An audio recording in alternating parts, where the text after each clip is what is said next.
Levanta a mão. Glória a Deus. Amém, meu irmão? Amém. Amém, meu irmão? Quando não, levanta a mão. Quantos vão na conferência? Levanta a mão. Conta aí. Amém? Glória a Deus. Então deixa eu te falar um negócio aqui. Não se engane. Até outubro, dia 31 de outubro, vai ter luta para dar com chuchu. Só tem uma coisa. Quando nós chegarmos lá, nós vamos receber de Deus aquilo que Deus tem preparado para nós. Mas para isso precisa o quê? Sacrificar. O sacrifício nos leva a uma intimidade com Deus. Um sacrifício nos leva a entender que consertamos o altar de Deus em nós. O sacrifício nos leva a entender que Deus está em nós. Por quê, pastor? Porque se o altar de Deus é aqui, eu começo a sacrificar a Deus. Deus vem com o teu Espírito sobre mim, que já habita em mim. Então eu sou cheio do Espírito Santo de Deus. Querido, deixa eu te falar uma coisa para você. Deus te chamou para ser cheio do Espírito Santo. Deus te chamou para impactar uma cidade. Deus te chamou, meu irmão, para impactar uma geração. E nessa noite, meu irmão, eu quero declarar sobre a tua vida: o lugar que você estiver vai ser impactado pela presença de Deus, porque Deus te chamou para isso, meu irmão.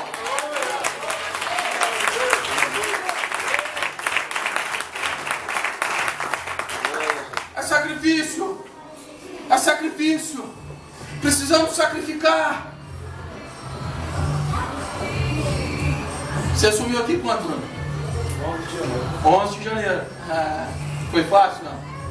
Você já ouviu muita coisa que não vai dar certo, ou não? Ah, pensei que só eu era exclusivo desse negócio, né? Pensei que era só eu que era exclusivo desse trem, sabe? O que você está fazendo naquele fim do mundo? Eu tô lá, sabe? É o fim, eu já tô lá mesmo. Jesus voltou, eu tô mais perto. Amém, meu irmão? Glória a Deus. Então nós estamos lá. E a grande questão, e agora? Como vai ser? Deixa eu te falar, Bruno. Em nome de Jesus, todas as palavras que foram liberadas contra vocês, Deus está revertendo em bênção. Não se preocupe. Não se preocupe. Vai chegar dia que você vai querer parar. Vocês vão querer desistir. Mas não se engane, vocês não foram o único. Elias, depois da vitória, a palavra do Senhor diz que Jezabel foi contra ele. Ele venceu 450 profetas, mais 400 outros profetas. E a palavra do Senhor diz que naquele dia que Elias recebeu uma palavra e diz assim: olha, eu vou te matar, Elias saiu e fugiu da presença de Jezabel. Há momentos que nós vamos querer fugir, que vocês vão querer sair, sumir. Não se engane, vocês vão entrar num lugar chamado caverna. Todo mundo entra. Todo mundo entra nela. Só tem uma coisa. A palavra do Senhor diz o seguinte: isso é profético sobre a vida de vocês. A palavra do Senhor diz a seguinte coisa: Elias ouviu uma tempestade, Elias não saiu. Elias ouviu um terremoto, Elias não saiu. E de repente veio uma brasa que descia sobre a caverna que ele estava. E o Senhor falou assim: o que você está fazendo aqui, Elias? Elias então sai. E Elias começa a falar para Deus o qual é o sentido dele estar na caverna. E Deus falou para ele assim: olha, não foi só você que se dobrou, mas 7.000 ficou lá e não se dobraram. Levanta, pois eu tenho uma grande obra para a tua vida. Glória a Deus. Esse lugar vai ser restaurado pela mão de Deus sobre a vida de vocês. Porque é lugar do sacrifício. É lugar do sacrifício. É lugar de sacrificar. É lugar que nós entregamos a Deus. É lugar onde nós queremos estar. Reparamos o altar. E agora deixa eu te falar: quão bom é então Deus vir se manifestar. Quantos aqui são batizados no Espírito Santo? Deixa eu ver. Amém. Quantos não são batizados no Espírito Santo? Deixa eu ver. Amém. Ninguém, todo mundo é só ali. Glória a Deus, você vai ser hoje em nome de Jesus. Amém. Então todo mundo vai batizar com o Espírito Santo, mas a maioria vai batizar com o Espírito Santo aqui, não é? Amém ou não amém? Amém. Glória a Deus ou glória a Deus? Então deixa eu te falar uma coisa para você. Como que o seu altar é cheio? Quando a presença de Deus se manifesta. Amém ou não? Amém. Mas só tem uma coisa: muitas vezes não há necessidade da presença de Deus se manifestar para que nós sejamos cheios. Muitas vezes há uma necessidade de uma entrega para que nós sejamos cheios. Cheios. Porque quando eu oro em outras línguas, eu edifico a mim mesmo. E edificar a mim mesmo significa o quê? Sacrifício pelos outros. Eu não sei se contei essa história aqui, mas eu já contei lá na igreja. Um dia eu estava no CIA, setor de indústria. Eu estava no setor de indústria, eu fui no Banco do Brasil. Deus tem hora que faz uma coisa comigo, nem eu, quer dizer, eu já não acredito mesmo, mas tem hora que eu já estou fazendo. E Deus então falou para mim assim, começa a orar em outras línguas. Eu estava na fila do Banco do Brasil. Eu estava na fila do Banco do Brasil, não tinha as cadeiras ainda. Na fila mesmo, da agência do Banco do Brasil. E Deus falou comigo, começa a orar em línguas. Eu falei, não faz isso não. Ora em línguas. E eu comecei a orar em línguas. Baixinho na minha. Canta, uma fila imensa. E eu comecei a orar em línguas. E muitas vezes passou, começou a ficar arrepiado. Não. Comecei nada. Só comecei a orar em línguas. Não senti arrepio, não senti nada. Estou orando em línguas, eu estou sentindo que alguém está chegando mais perto e a fila não está aumentando, a fila não está andando. E eu comecei a orar em línguas. O cara foi chegando mais perto. De repente eu começando a orar, continuando a orar em línguas. Eu só vejo um rosto bem aqui assim. Eu olho para assim, assusto.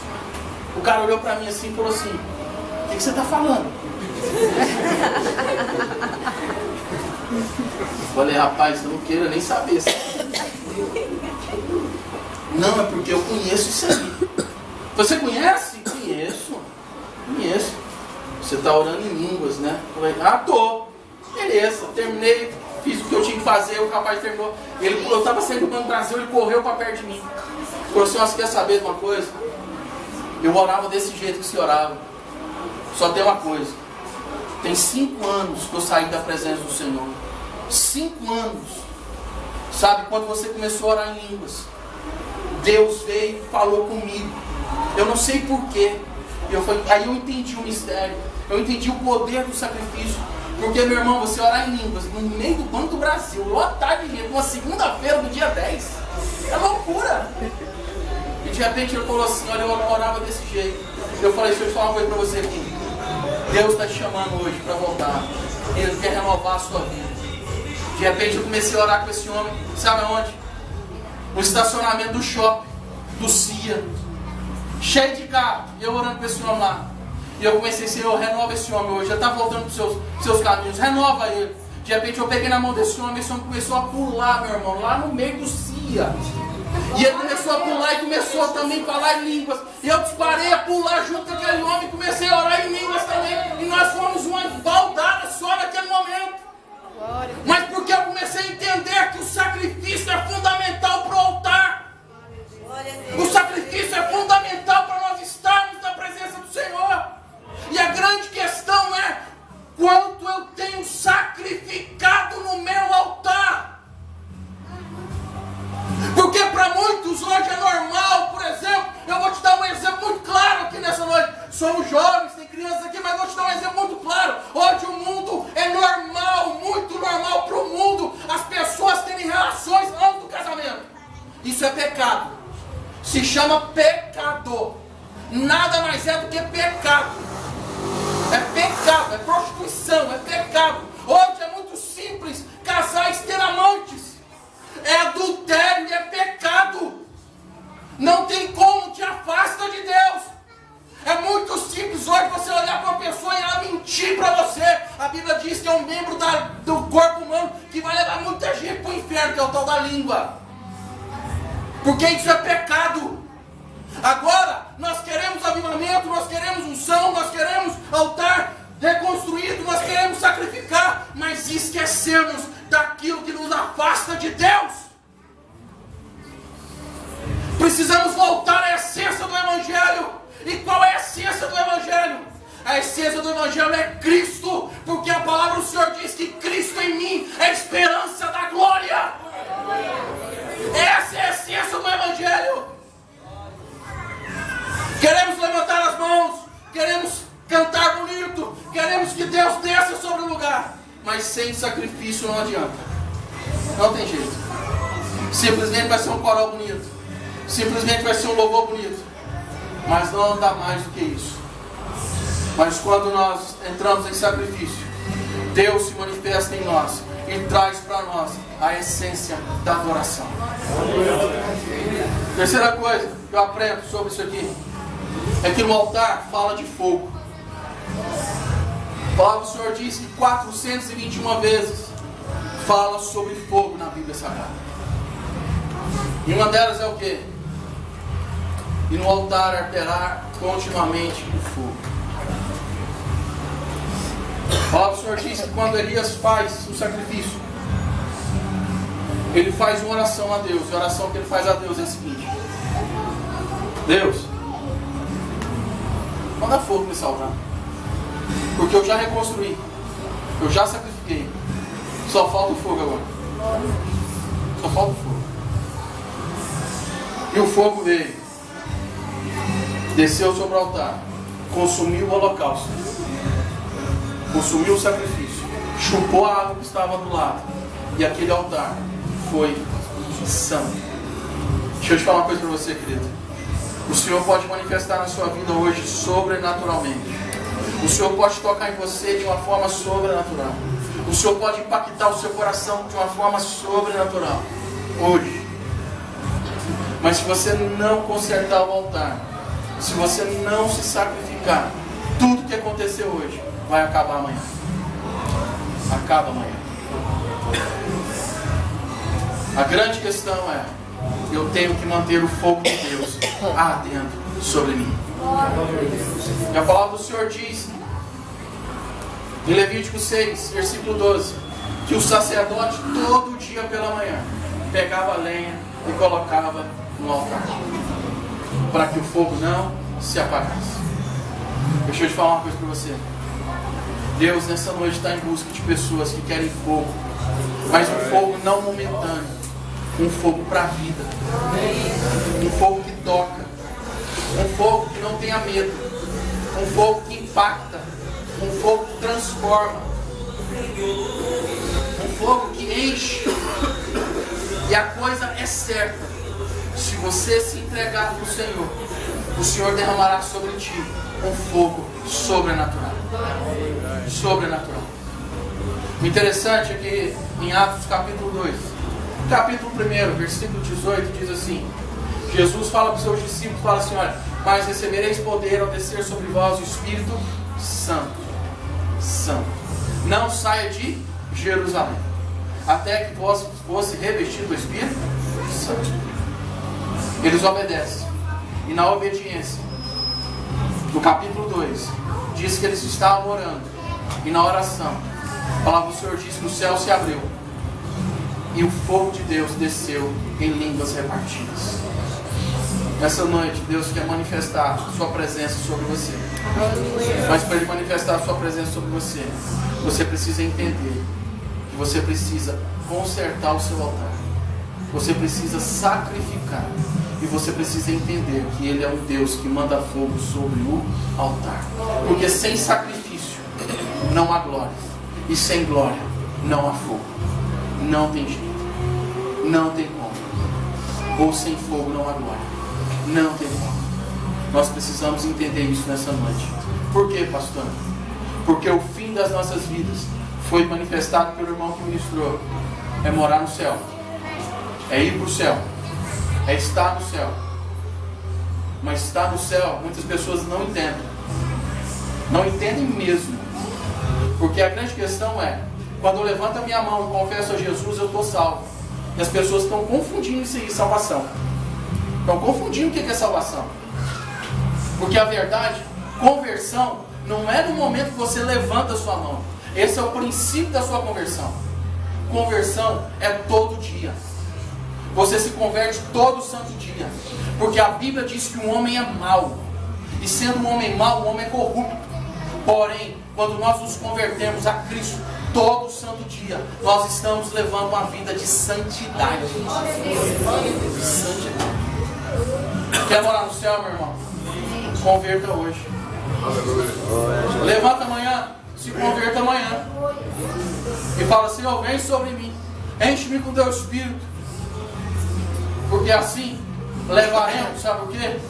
o fogo do Senhor para essa cidade, para essa nação. Amém, meu irmão? Glória a Deus, meu irmão. Aleluia. Aleluia, Jesus. Glória de pé. Glória a Deus. Glória a Deus.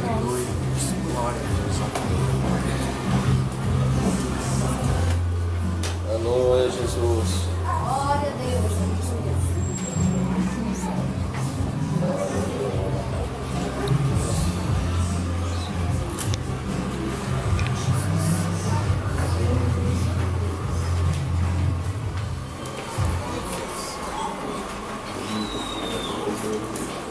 Glória a Deus.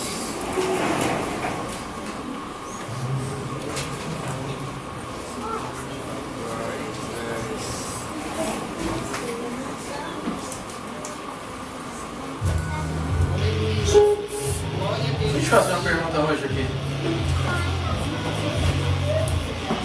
Como é que está a sua vida hoje? Deus vivo, Deus Como é que você está hoje? poderoso. Porque a questão é, quando nós fazemos uma autoanálise de nós mesmos, ou pelo menos isso acontece comigo, eu vejo que a minha vida não vai muito bem, não. Não vai não. Porque eu oro menos que eu devia orar mais. Porque eu pago um preço menos que eu devia pagar mais. Porque eu sacrifico menos que eu devia sacrificar mais. Porque o tanto que eu sacrificar ainda é pouco. O tanto de preço que eu pagar ainda é pouco. Então como é que faz então? Na verdade, você se entrega. Quem entrega, você fala para Deus, Deus, eu sou nada. Nada perante o Senhor. Nada. O que me chama a atenção muitas vezes é que o nosso papel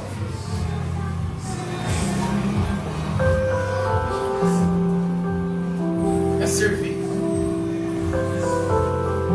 E muitas vezes queremos ser servidos.